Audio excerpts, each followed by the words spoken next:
কোরআন এবং সুন্নার মধ্যে বারবার এই কথা, কোরআন সুন্নায় প্রমাণিত কথা, যে কোনো আল্লাহর কাছ থেকে কোনো নেয়ামত প্রাপ্ত হইলে নবীগণ, আউলিয়াগণ, সাহাবাগণ, আল্লাহর প্রিয় বান্দাগণ শুকর হিসাবে রোজা রাখতেন। আর আমরা শুকর হিসাবে আমরা বুঝি খিচুড়ি, আমরা বুঝি বিরিয়ানি, আমরা বুঝি খানা। আগেও খানা, আরো খানা বাড়ায় দেয়।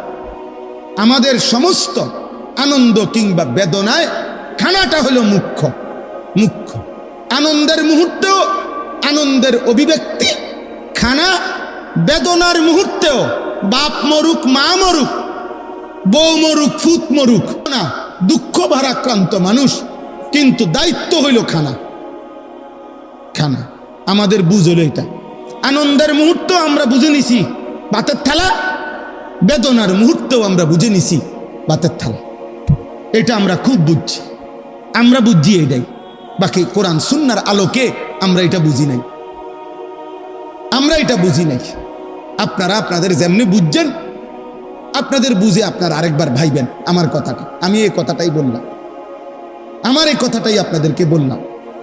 আরেকবার জিজ্ঞাসা করেন যে রাসূলুল্লাহ সাল্লাল্লাহু আলাইহি সাল্লাম কারো মৃত্যুতে, নবী সাল্লাল্লাহু আলাইহি সাল্লাম বাবা মা স্বজনের মৃত্যুতে নবীজি কি করতে বলছেন? তাইলে শুকর হিসাবে, কৃতজ্ঞতা হিসাবে নবীগণ তাদের অনুসারীদেরকে নিয়ে কি রাখছেন? কথা বলেন না, বলেন। আপনি মানতে হবে জরুরি না, আমারটা আমি বললাম, আপনার কাছে রেফারেন্স বলুন। রাসূলুল্লাহ সাল্লাল্লাহু আলাইহি সাল্লাম এ কথা সমস্ত আলেম স্বীকার করবে কোনো সন্দেহ ছাড়া। নবী সাল্লাল্লাহু আলাইহি সাল্লাম সোমবার দিন প্রত্যেক সপ্তাহে নবীজি সোমবারে রোজা রাখতেন। নবী সাল্লাল্লাহু আলাইহি সাল্লাম রোজা রাখতেন, এটা সব হাদিসে আছে। আল্লাহ নবীকে জিজ্ঞেস করছে, ইয়া রাসূলুল্লাহ, আপনি সোমবারে রোজা রাখেন কেন? নবী সাল্লাল্লাহু আলাইহি সাল্লাম বলেন, ফিহি বুলিতু, এই দিনে আমি জন্মগ্রহণ করেছি। আমার জন্মের খুশিতে, আমার জন্মের আনন্দে শুকর হিসাবে আমি প্রত্যেক সোমবারে রোজা রাখি। তাহলে আপনাদেরকে এটাও যদি ভুল বলে থাকি তো আপনি ফেলে দিয়েন, কোনো অসুবিধা নাই, আপনি বাদ দিয়ে দিয়েন। কিন্তু ইনসাফ যদি বলে থাকি, যদি হাদিস বলে থাকি, সত্য বলে থাকি, আরেকবার ভাইবেন। আমার বলার উদ্দেশ্য হলো, একজন মুমিন আনন্দের প্রকাশও করবে নবীজি সাল্লাল্লাহু আলাইহি সাল্লাম সাহাবায়ে কেরামের আমল হিসাবে, বেদনা সেটাও প্রকাশ করবে নবী এবং সাহাবীদের তরিকায়। এটা তর্কের বিষয় না, এটা ঝগড়ার বিষয় না, এটা সুন্নি ওয়াহাবির বিষয় না, এটা কাজ্জা ফাসাদের বিষয় না, এটা হলো কোরআন সুন্নাহর সাথে মিলাইয়া নেওয়ার বিষয়। সাহাবায়ে কেরাম নবী সাল্লাল্লাহু আলাইহি সাল্লামের আমলের সাথে মিলাইয়া নেওয়ার বিষয়। আপনার জায়গা থেকে যদি আপনার মিল্লা যায়, খালাস। কথা বোঝেন নাই? আমার কাছে আইতে হইব আমার তরিকায়, এটা তো মাকসাদ না।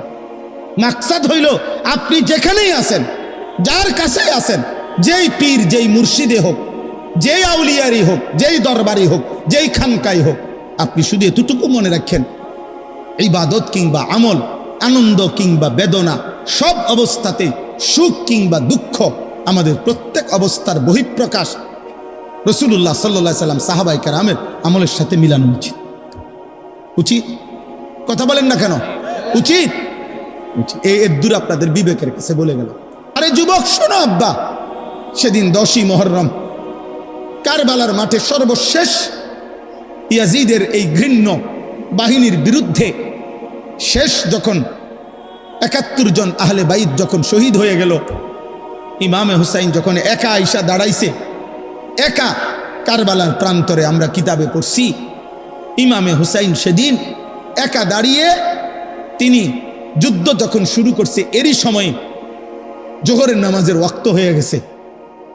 ইমামে হুসাইন ওদের দিকে, শত্রু বাহিনীর দিকে তাকাইয়া, ইয়াজিদের বাহিনীর দিকে তাকিয়ে বলছে, তোমরা আমারে অল্প একটু সময় দাও, 10টা মিনিট সময় দাও, আমি আমার রবের সেজদা আদায় করব, জোহরের নামাজ আদায় করব। শিমার জিল জৌশান, যেই নাফরমান ইমামে হুসাইনকে শহীদ করছে, ওই শিমার জিল জৌশান, এই নাফরমান ওই পাশ থেকে চিৎকার দিয়া বলছে, হুসাইন, তোকে নামাজ পড়তে দেব না জোহর, তার আগেই তোর কল্লা তোর দেহ থেকে আলাদা করে দেব। খোদার কসম ইমামে হুসাইন তখন চিৎকার দিয়ে বলছে, ঠিক আছে সীমার, তুই তোর কাজ কর, আমি আমার কাজ শুরু করলাম। আল্লাহু আকবার। উনি নামাজে দাঁড়ায় গেছে, বলছে ঠিক আছে, তুমি আমার কল্লা ফেলে দাও, আমি জান দেব, কিন্তু আমার রবের সেজদা দিয়ে দাও। ইমামে হুসাইন রাদিয়াল্লাহু তাআলা আনহু সেদিন রক্ত মাখা কারবালার প্রান্তরে জোহরের নামাজ আদায় করছে। আর তুমি নাফরমান, এক ওয়াক্ত নামাজ না পড়া তুমি হুসাইন প্রেমিক আর আমি হুসাইনের দুশ্মন। আচ্ছা ঠিক আছে, ইনশাআল্লাহ হাসরের ময়দানে তোমার লগো আমার দেখা হবে ইনশাআল্লাহ। ইমামে হুসাইন সেদিন আশুরায় 10ই মুহররম কারবালার প্রান্তরে জান দিয়ে তিনি সেদিন বলে গেছিলেন, কতলে হুসাইন আসল মে মর গে জিদ থা, ইসলাম জিন্দা হোতা হে হর কারবালা কে বাদ। তিনি সেদিন বললেন যে আজ আমি শহীদ হই নাই, রক্ত দিয়েছি আমি, মূলত মরে গেছে ইয়াজিদ, মূলত মৃত্যু হয়েছে ইয়াজিদের। হুসাইন মরে নাই, শহীদ মরে না। শহীদ কি মরে না, শহীদ মরে না, শহীদ মরে না। আল্লাহ তাআলা কোরআনে বলছে, ওয়ালা তাকুলু লিমান ইউকতালু ফি সাবিলিল্লাহ আমওয়াত বাল আহইয়া। শহীদ মরে না, শহীদ জীবিত। তো আল্লাহ তাআলা ইমামে হুসাইন সেদিন শাহাদাত বরণ করছে এবং তিনি বলেছেন, এই বিশ্ববিখ্যাত কবি ভারতের আকবর এলাহাবাদী এই কবিতাটা বলছিলেন, তিনি বলছিলেন, হায় সেদিন হুসাইনের মৃত্যু হয় না, মূলত ইয়াজিদের মৃত্যু হয়েছে, জালেমের মৃত্যু হয়েছে সেদিন, ইনসাফের মৃত্যু হয় নাই। আর এ কথা ইমামে হুসাইন কিয়ামত পর্যন্তের জন্য বলে গেছে যে ইসলাম জিন্দা হোতা হে হর কারবালা কে বাদ। প্রতিবার রক্ত দিলে, প্রতিবার আল্লাহর জন্য জান বিলিয়ে দিলে নতুন নতুন প্রতিবার ইসলাম জিন্দা হবে। অতএব মুসলমানের নওজোয়ান, চলো আল্লাহর জন্য লড়ি, দ্বীনের জন্য ভাবি, কালেমার জন্য ভাবি, ইসলামের জন্য ভাবি। বলো ইনশাআল্লাহ। যে জীবনে আল্লাহ নাই, যে জীবনে ইসলাম নাই, যে জীবনে সেজদা নাই, যে জীবনে কোরআন নাই, যে জীবনে কালিমা নাই, যে জীবনে আল্লাহর ভালোবাসা নাই, যে জীবনে মদিনার বন্ধুর ভালোবাসা নাই, সে জীবন জীবন না, ওই জীবন আর জানোয়ারের জীবন, ওই জীবন আর জানোয়ারের জিন্দেগি বরাবর। এই জন্য একটা ছেলেও যদি বুঝো, একজনও, সব একসাথে বোঝে না, আমরা জানি, একজনও যদি বুঝো তো দয়া করে ইনশাআল্লাহ এই দোয়ার পূর্ব মুহূর্তে আমরা প্রত্যেকেই আজকে এই সিদ্ধান্ত নিলাম যে আমরা গুনাহ থেকে বাঁচবো ইনশাআল্লাহ, আল্লাহর ইবাদত করবো ইনশাআল্লাহ।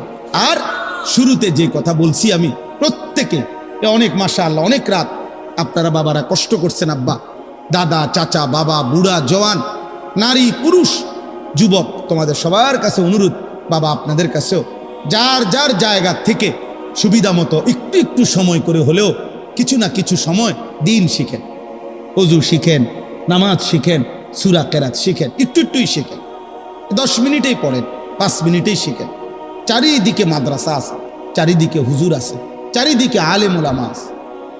ফেলে দিয়েন না আমার এই কথা, একদিন আফসুস করবেন কবরে, সেদিন আর ফিরতে পারবেন না, সেদিন আর ফিরতে পারবেন। আল্লাহ আপনাদেরকে তৌফিক দান করেন। হযরত খাজির, যাকে খিজির বলেন আপনারা, খাদির আলাইহিস সালাম মূল শব্দটা, উনার কাছে 3টা জিনিসের এলেম শিখার জন্য 3টি জিনিস শিখছে।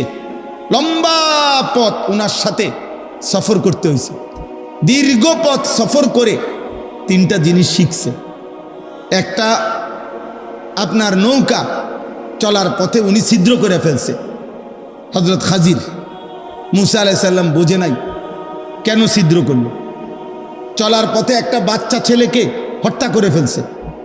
মুসা আলাইহিস সালাম বোঝে নাই ছেলেটাকে কেন হত্যা করল। আরো দূর যাওয়ার পরে একটা এলাকায় গিয়া ওই এলাকার একটা দেওয়াল কাত হয়ে গেছে, এই দেওয়ালটা খাজির আলাইহিস সালাম সোজা করে দিছে। মুসা আলাইহিস সালাম বোঝে নাই। 3টা জিনিস দেখছেন, একটাও তিনি বুঝেন নাই। তো পরবর্তীতে খাজির আলাইহিস সালাম 3টাই ব্যাখ্যা করে, কোরআনে আছে সব, সূরা কাহাফের মধ্যে উনি এটা বুঝাইয়া দিছেন। তো আল্লাহ তাআলা শিখাইছেন, মুসা তোমার চাইতেও জমিনে বেশি ইলম রাখে আমার বান্দা এমন আছে, তোমারে দেখাইলাম। এবং এই তিনটি জিনিস জানার জন্য তিনি লম্বা পথ সফর করছেন।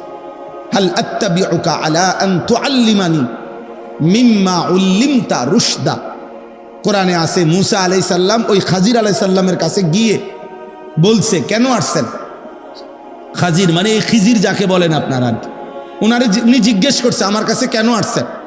বলছে আপনাকে আল্লাহ তাআলা যে ইলম দিছে, আমি আপনার সঙ্গী হিসাবে কিছু সময় থাকতে চাই, আপনার কাছ থেকে ইলম অর্জন করতে চাই, ইলম অর্জন করতে চাই। আব্বা, দিন শিখতে হয়, ইলম শিখতে হয়, কোরআন সুন্নাহ শিখতে হয়, আমল শিখতে হয়, ইসলামের যাবতীয় আমল শিখে নিতে হয়। এটাই ছিল নিয়ম। আজ আমরা অনেকটাই খামখেয়ালি হওয়ার কারণে আমাদের মন মতোই আমরা অনেকেই আমল করি। একজনকে দেখছি চেয়ারে বসে নামাজ পড়তেছে, তো একটু পরে দেখি হাতের এদ্দুর বাইর করে, আবার এদ্দুর হাত বাইর, আবার পরে আমি নামাজ শেষে গেলাম, চাচা এটা কি করলেন? এদ্দুর কি?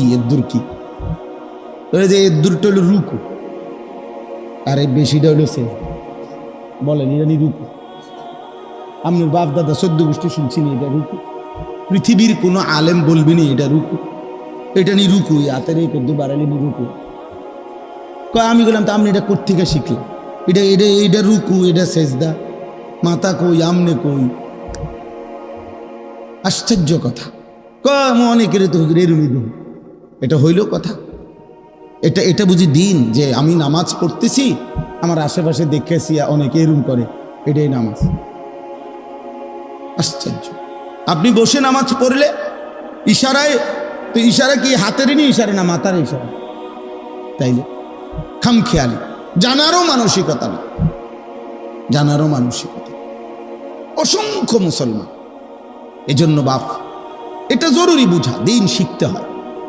হাদিসের মধ্যে আছে হযরত মালিক ইবনুল হুয়াইরিস, বুখারীর হাদিস, রাদিয়াল্লাহু তাআলা আনহু বলেন, আমরা কয়েকজন কিশোর যুবক সাহাবী, ওয়া নাহনু শাবাবাতুন মুতাকারিবুন, সমবয়সী যুবক, আমরা নবীজির কাছে আসলাম দিন শিখার জন্য। ফাআকামনা ইনদাহু 20 লাইলা, অতঃপর নবীজির কাছে আমরা পূর্ণ 20 দিন নবীজির কাছে আমরা ছিলাম। ওনারা দূরবর্তী অঞ্চলের সাহাবী, কিন্তু আয়েশা 20 দিন নবীজি সাল্লাল্লাহু আলাইহি সাল্লামের কাছে এসে দিন শিখছেন। 20 দিন পরে নবী সাল্লাল্লাহু আলাইহি ওয়াসাল্লাম ওনাদেরকে বললেন, ইরজিউ ইলা আহলিকুম ওয়া আল্লিমুহুম ওয়া মুরুহুম, তোমরা এবার তোমাদের পরিবার এলাকার কাছে ফিরে যাও, তাদেরকে ইলম শিখাও, তাদেরকে আল্লাহর হুকুমের প্রতি আদেশ করো। ওয়া ইযা হাদারাতিস সালাহ ফালিউআদ্দিন আহাদুকুম, যখন নামাজের ওয়াক্ত হবে তোমাদের একজন আজান দিও। ওয়ালিয়া উম্মাকুম আকবারুকুম, এবং তোমাদের মধ্যে বয়সে যে বড় সে ইমামতি করো। তো 20 দিন থাকার বরকতে আল্লাহর নবী সাল্লাল্লাহু আলাইহি সাল্লাম এখন উনাদেরকে আজান ইমামতির সার্টিফিকেট দিয়ে দিচ্ছে। বললেন না যে একজন কি করো? ইমামতি। তো সাহাবীরা 20 দিন থেকে ওনারা দিন শিখছেন। হাদিসে স্পষ্ট আছে, এক সাহাবী আয়েশা নবী সাল্লাল্লাহু আলাইহি সাল্লামকে বলছেন, ইয়া রাসূলুল্লাহ, আমি নামাজ কিভাবে পড়বো আমাকে বলে দেন। আল্লাহ নবী সাল্লাল্লাহু আলাইহি সাল্লাম বললেন, সাল্লি মা'ানা ইয়াউমাইন, 2 দিন আমাদের সাথে থাইকা নামাজ পড়ো।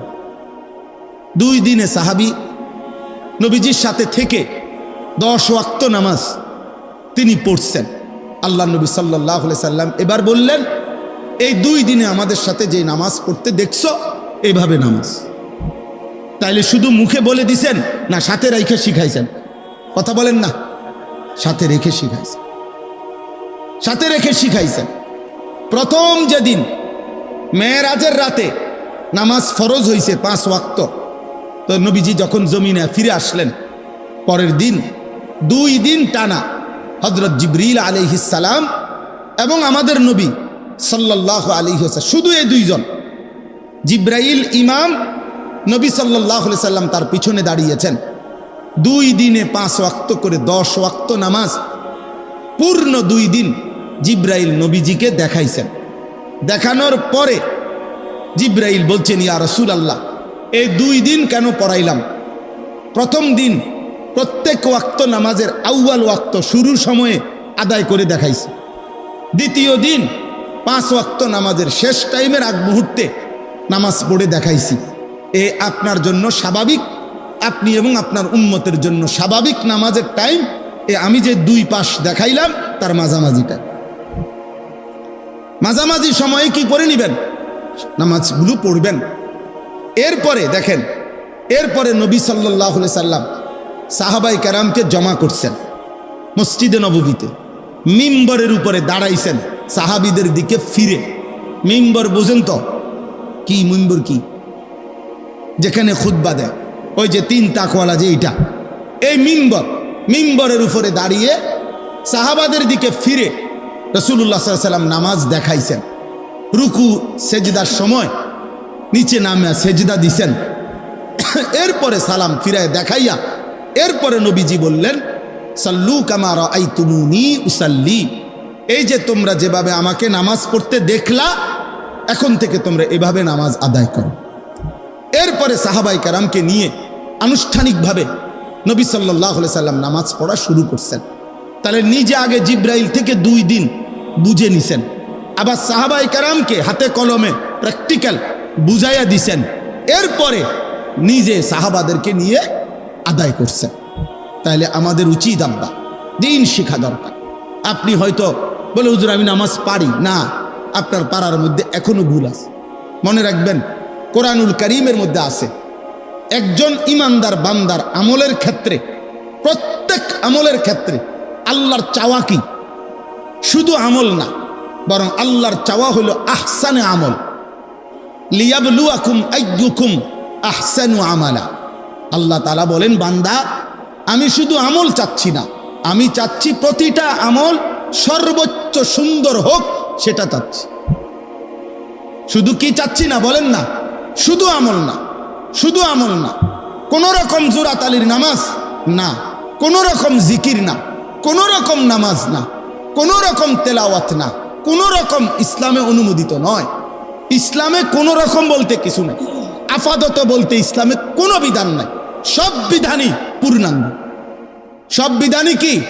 পূর্ণাঙ্গ, পূর্ণাঙ্গ। আপাতত কোন রকম বলতে কিছু নেই।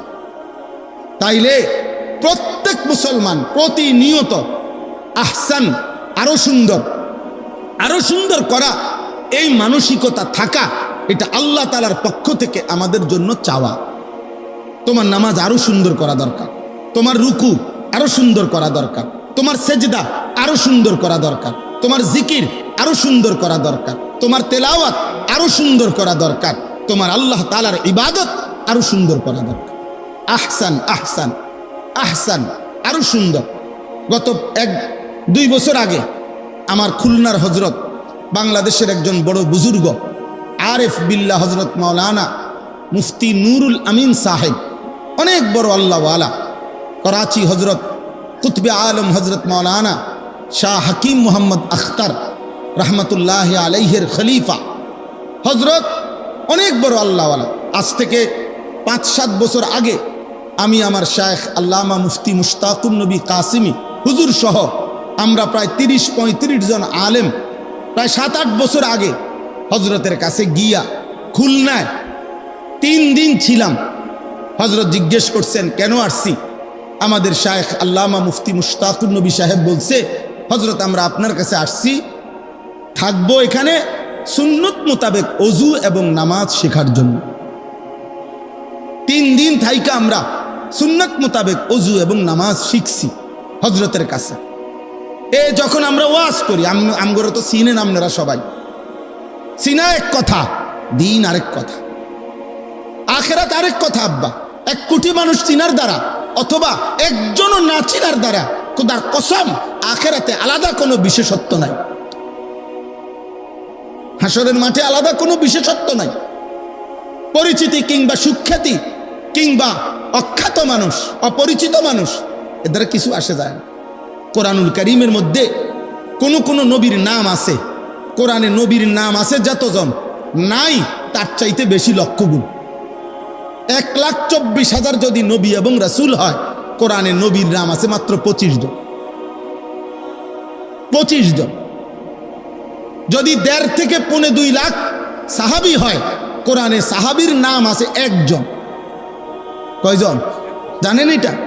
কোরআনুল কারীমে সাহাবীদের মধ্যে নাম আছে শুধু 1 জনের নাম, 1 জন সাহাবীর নাম যায়েদ। এই নামটাই শুধু আছে, আর কারো নাম নাই, আর কারো নাম নাই। তাহলে এই পৃথিবীতে দুনিয়াবি পরিচিতি কিচ্ছু আসে যায় না। এরপরে গত 2 বছর আগে আবার একদিন রাত্রে রাত 2টা বাজে এই খুলনার হজরতকে আমি নিজে বললাম ঘুমের আগে, হজরত আমি আমার নামাজটা আমি একটু একা দেখাই, হয় কি না? হজরত পুরা নামাজ দেখে বললেন, মাওলানা রুকুর সময়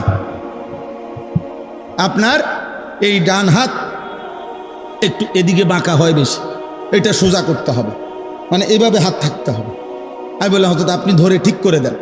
5-6 বার ধরে ঠিক করে দিছে। আলহামদুলিল্লাহ এখনো পর্যন্ত প্রত্যেক দিন প্রতি ওয়াক্ত এটি এগুলো নামান, এগুলো নামান, ওগুলো নামাই লাগবে না।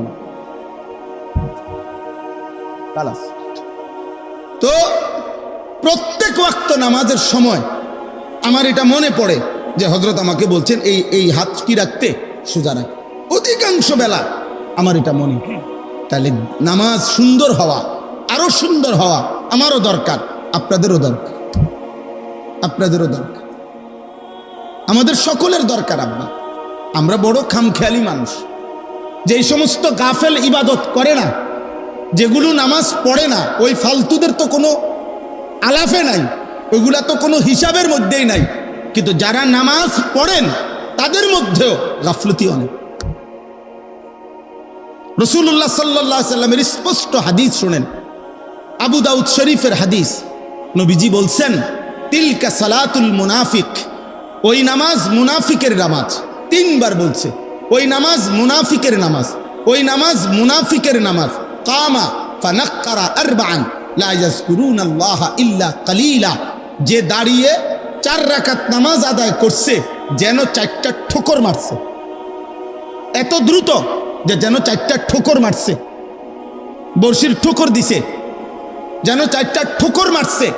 নবীজি বললেন, লা ইয়াযকুরুনাল্লাহা ইল্লা কালিলা, একেবারে যত সামান্য পরিমাণ সারা আল্লাহর জিকির, তাসবিহ, সূরা, কেরাত, দোয়া, কালাম একটাও সুন্দরভাবে পড়ে নাই। খোদার কসম নবী 3 বার বলছে, ওই নামাজ মুনাফিকের নামাজ, মুনাফিকের নামাজ, মুনাফিকের নামাজ। বলেন তাহলে আত্তাহিয়াতু যার শুদ্ধ হয় না, আমরা এটা কি নামাজ? দোয়ায়ে কুনুত যার শুদ্ধ হয় না, এটা কি নামাজ? তাব্বাত ইয়াদা কুল হুয়াল্লাহ শুদ্ধ হয় না, শব্দ হইল সুবহানা রব্বিয়াল আযীম। আপনি কোন সুবহানা বিল-আযীম, সুবহানা বিল-আযীম, সুবহানা বিল-আযীম কিতা? হ্যাঁ আপনি কি বললেন? এটা আত্তাহিদুলিল্লাহ সাল্লাতু তাইয়্যিবাতু আসসালামু আলাইকুম ওয়া রাহমাতুল্লাহি ওয়া বারাকাতুহু। শাহাদু আল্লা ইলাহা ইল্লাল্লাহ মুহাম্মাদুর রাসূলুল্লাহ। আল্লাহুম্মা সাল্লি আলা মুহাম্মাদ ওয়া আলা আলি মুহাম্মাদ কামা সাল্লাইতা আলা ইব্রাহিম ওয়া আলা আলি ইব্রাহিম ইন্নাকা হামিদুম মাজিদ। আল্লাহুম্মা বারিক আলা মুহাম্মাদ ওয়া আলা আলি মুহাম্মাদ কামা বারাকতা আলা ইব্রাহিম ওয়া আলা আলি ইব্রাহিম ইন্নাকা হামিদুম মাজিদ। আল্লাহুম্মা ইন্নী যালামতু নাফসি যুলমান কাসীরান ওয়া লা ইয়াগফিরু যুনুবা ইল্লা আনতা ফাগফির লিমা কুনতা মিন ইনদিকা রাব্বি ইন্নাকা আনতাল গফুরুর রাহিম। আসসালামু আলাইকুম ওয়া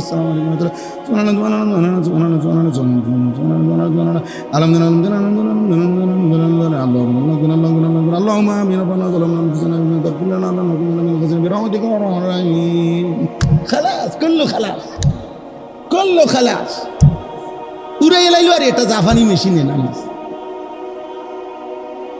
এটি কি কি পড়লেন? এটা বলে, এটা ইনসাফ হইল? এটা নামাজ হইল? বলেন এটা তাসবিহ হইল? নবী সাল্লাল্লাহু আলাইহি সাল্লাম আপনার কল্পনায় বলে, একজন মানুষ বলেন, একজন মুসলমান নবীজি এভাবে তাসবিহ পড়তেন, এমনি করতেন। এটা তাসবিহ হলো? এটা ফাজলামি করলেন না? এটা ফাজলামি করলেন না আপনি? বলেন। এই জন্য আব্বা আগে নামাজিদেরকে বললাম, যারা নামাজ পড়েন আপনাদেরকে বললাম, আপনাদের নামাজ আরো সুন্দর হওয়া দরকার। আপনি যদি বলেন হুজুর কতজনে নামাজে তো পড়ে না, আমরা তো পড়ি না, এসব ফাঁকনা কথাই হইত না। আখেরাত এইটার ভিত্তিতে না। কেউ নামাজ পড়ে নাই এই কারণে আপনার এটা কোন রকম জোরাতালি দিলে চলবে, আল্লাহ কথা বলেন। আল্লাহ কথা বলেন কোরআনুল কারীমের মধ্যে আছে, ফাকাতিল ফি সাবিলিল্লাহ লা তুকাল্লাফু ইল্লা নাফসাকা। কথা শুনেন, নবীজিকে বলছেন সাল্লাল্লাহু আলাইহি ওয়াসাল্লাম, সূরা নিসার আয়াত। কোরআনে আল্লাহ আমাদের নবীকে বলছেন, হে বন্ধু, যুদ্ধের ময়দানে আপনার সাথে যদি একজন সাহাবীও, আপনার অনুসারী একজনও যদি না থাকে, তবু আপনি একাই আল্লাহর পথে যুদ্ধ করেন। ফাকাতিল এক বচনের শব্দ। এরপরে আল্লাহ বললেন কেন জানেন? লা তুকাল্লাফু ইল্লা নাফসাকা। এই পৃথিবীর কারো ব্যাপারে যদি আপনি জবাবদিহি করতে নাও হয়, কিন্তু আপনি কিন্তু আপনার নিজের ব্যাপারে শরীয়তের বিধানের আদিষ্ঠ মুকাল্লাফ, আপনার উপরে কিন্তু শরীয়তের বিধান। অতএব একটি বিধানেও আপনি যাররা পরিমাণ ছাড় দিলে আমি আল্লাহর জিজ্ঞাসার থেকে আপনিও কিন্তু বাঁচবেন না, আপনিও বাঁচবেন না।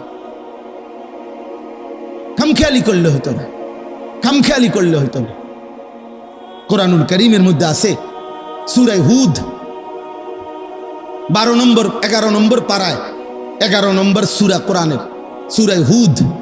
এই সূরা একটা আয়াত আছে, নবী সাল্লাল্লাহু আলাইহি সাল্লাম এই সূরার মধ্যে, কোরআনে সূরা হুদে সবচেয়ে বেশি নাফরমান জাতির আযাবের ঘটনা এই সূরাতে, মানে কোরআনুল কারীমে সবচেয়ে বেশি আযাবের বর্ণনা আছে ওই সূরায়, সূরা হুদ। 5টি জাতির ঘটনা আছে, 5 জন নবীর কওম যাদেরকে আল্লাহ তাআলা আল্লাহর নাফরমানি আর পাপের কারণে, সীমালঙ্ঘনের কারণে আল্লাহ তাআলা এই পৃথিবীতে ওই 5টি কওম জাতিকে চিরতরে একেবারে শেষ করে দিছে। একের সবাইকে, ছোট বড় নারী পুরুষ, কোলের বাচ্চা পেটের বাচ্চা সবাই না। তো এই ঘটনাগুলো এই সূরাতে আছে। 5 জন নবীর ঘটনা, নূহ আলাইহিস সালাম, হুদ আলাইহিস সালাম, সালেহ আলাইহিস সালাম, লূত আলাইহিস সালাম, শুআয়ব আলাইহিস সালাম। এই 5 জন নবী, এই 5 জন নবীর কওমের আযাবের বর্ণনা বিস্তারিত আল্লাহ তাআলা এই সূরা হুদের মধ্যে আছে। বলছেন ভয়ানক আযাব। কাউকে আল্লাহ তাআলা আকাশ থেকে ঘূর্ণিঝড় দিয়ে ধ্বংস করে দিছে, কাউকে কওমে নূহকে পানি দিয়ে ধ্বংস করে দিছে, কাউকে ফেরেশতার বিকট চিৎকার দিয়ে ধ্বংস করে দিছে, কাউকে সাতবক জমিনের নিচের মাটি উল্টাইয়া আছাড় দিয়া শেষ করে দিছে, কাউকে ফেরেশতার বিকট চিৎকার দিয়ে, ফেরেশতা এসে একটা চিৎকার দিছে, মানুষগুলো সব কান ফাইটা মরে গেছে। সব এই আযাবের বর্ণনা। আর প্রত্যেকটা আযাবের কারণ হলো পাপ, গুনাহ, আল্লাহর নাফরমানি। তন্মধ্যে 3টা গুনাহ বড়। পূর্ববর্তী অধিকাংশ জাতি ব্যক্তি মনে রাখবেন, নওজোয়ান ছেলে আব্বা তোমাদেরকে বলি, এই পৃথিবীতে যত জালেম, যত পাপী, যত নাফরমান আল্লাহর আযাবে ধ্বংস হইছে ব্যক্তি কিংবা গোষ্ঠী, তাদের মূল অপরাধ ছিল 3টা। কয়টা? 1 শিরিক। এক হলো কি? শিরিক। শিরিকের কারণে আল্লাহ অসংখ্য জাতিকে ধ্বংস করে দিছে। এজন্য শিরক বড়ই মারাত্মক, বড়ই মারাত্মক, বড়ই মারাত্মক, বড়ই মারাত্মক। 2 নাম্বার, উপার্জনের হারাম। হারাম রোজগার করে যে, মনে রাখবেন আব্বা, লিখিত কথা, এই কোরআনের ফয়সালা এটা, একবার না বারবার আল্লাহ বলছেন, উপার্জন যার হারাম সে অথবা তার বংশধর, তার প্রজন্ম একটা পর্যায়ে আইসা ধ্বংস হবেই হবে। সুদখোরের বংশ, তোমার বংশ শেষ হয়ে যাবে, তুমি মনে রাখো। ঘুষখোর, তুমি মনে রাখো, 70 বছর পরে হোক, 100 বছর পরে হোক, নাফরমান, তোর বংশ শেষ হয়ে যাবে। হ্যাঁ, কিস্তিখোর, তোমার বংশ টিকবে না। আমার নাম আনিসুর রহমান, মনে রাখো, আমি কোরআন থেকে হাদিস থেকে বলে গেলাম।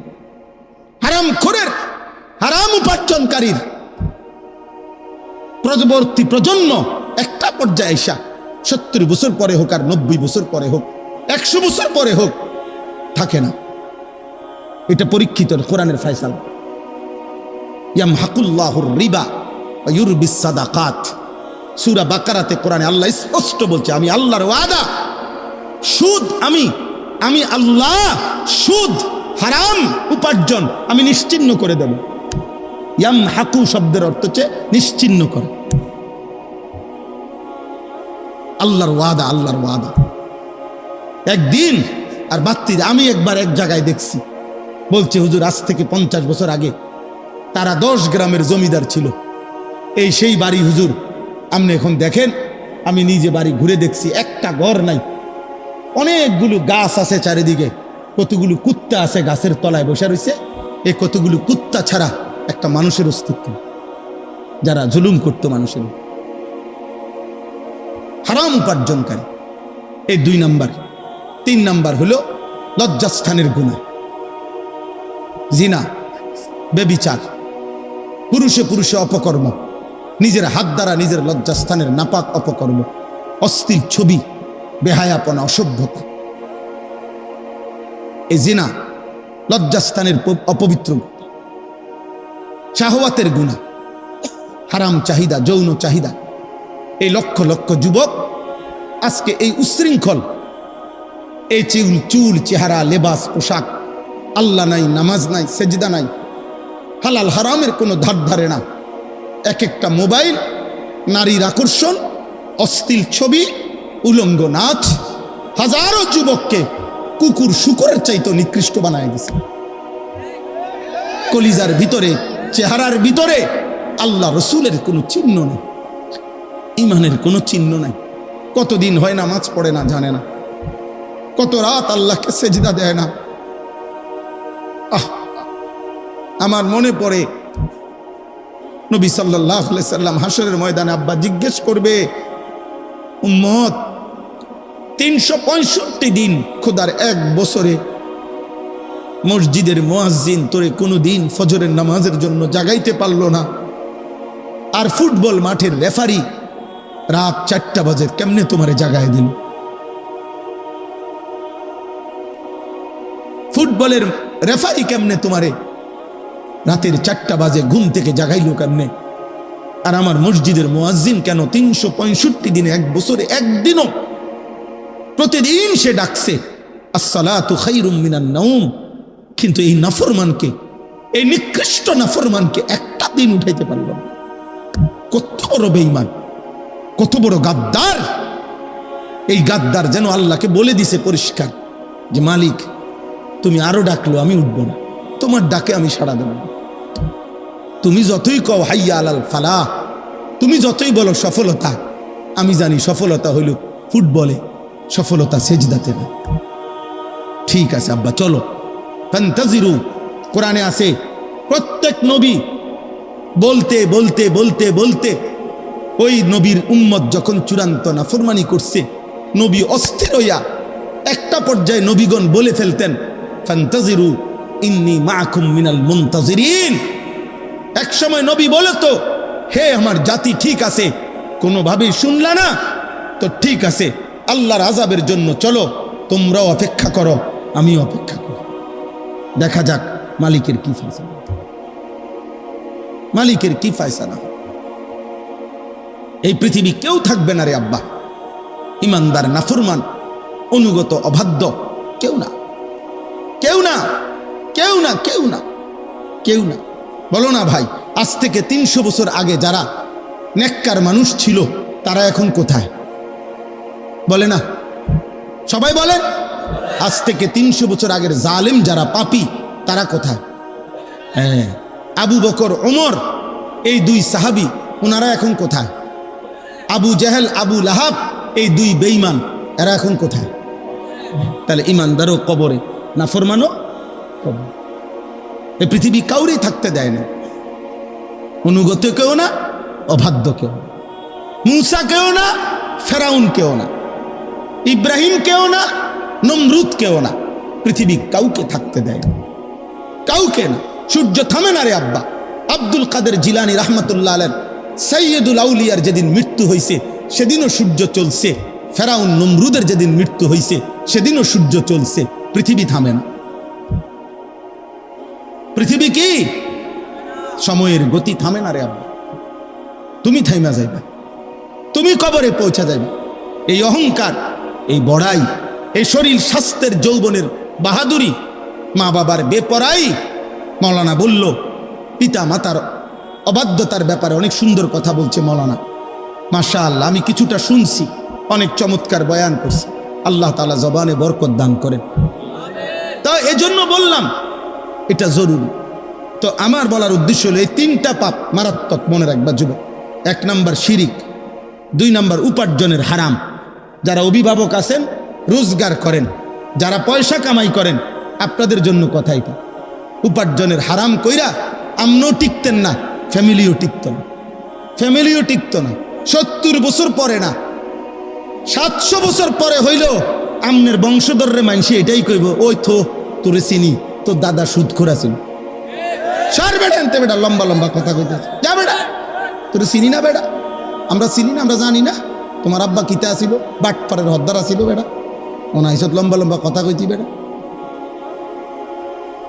পাপ মুছা যায় না, পাপ কি করা যায় না, মুছা যায় না। আল্লাহ মাফ না করিলে, তওবা না করিলে, আল্লাহর কাছ থেকে মাফ না নিলে বড় মুশকিল, বড় মুশকিল, বড় মুশকিল। এই জন্য হারাম রোজগার করবেন না, হারাম রোজগার করেন না আব্বা, হারাম রোজগার। শুধু শুধু কেন সুদ নিলেন, কেন কিস্তি নিলেন, কেন লোন নিলেন, কেন ওজনে কম দিলেন, কেন মিথ্যা বললেন? আহা, আল্লাহ তাআলা বলে, বান্দা এত বড় সূর্য, এত বড় চন্দ্র, এত বড় আসমান, এত বড় জমিন, এত আলো, এত বাতাস, এত রোদ, এত বৃষ্টি, এত আলো, এত অন্ধকার, গ্রহ নক্ষত্র, এত গাছ, এত ফুল, এত ফসল, এত পশু, এত পাখি, এত কীট পতঙ্গ, এত কিছু আমি তোমার জন্য ব্যবস্থা করতে পারতেছি প্রতিদিন, প্রতি ঘন্টা। অল্প কোগা ভাত আর একখান ঘর আমি বুঝি তোমার দিতে পারতাম না, এই বুঝি কয়টা বাতের লেগা আর একখান ঘরের লেগে এতটি মিথ্যা কথা কইলা? এত সুদ, এত কিস্তি, এত মিথ্যা, এত ধোকা, এত ওজনে কম দেওয়া, এত বাটফারি করলা এই গরিয়ানের লেগা? বলেন না, একজন মানুষের শেষ পর্যন্ত কিতা এটাই তো দেখাইছে, গরিয়ান করছি, এ গরিয়ান করছে হবে না। আর কিতা করছেন? আর এই বাজার সদাই পাঙ্গাস, তেলাফিয়া, খিরা, টমাটো, ধন্যতা, কাঁচামরিচ, দুন্দুল, করলা, আর কিতা, আর হলো বন, বিড়ি, চা, আলু চপ, পেঁয়াজ, পান, সুপারি, এই শেষ। এই চাচার হায়াত শেষ। 70 বছরে এই কতগুলো বহন খাইছে আর বিড়ি খাইছে। শেষ বয়স কেমনে কাটাইছেন কাকা? এই আল্লাহর রহমতে আপনাকে 10 জনের দোয়ায় চা দোয়ানি, আমরা দোয়া হেবটা চা দোয়ানি বন খাই, বুঝলেন? বিড়ি খায়, শুধু বিড়ি খায়। আস্তাগফিরুল্লাহ, আস্তাগফিরুল্লাহ, আস্তাগফিরুল্লাহ, নাউযু বিল্লাহ।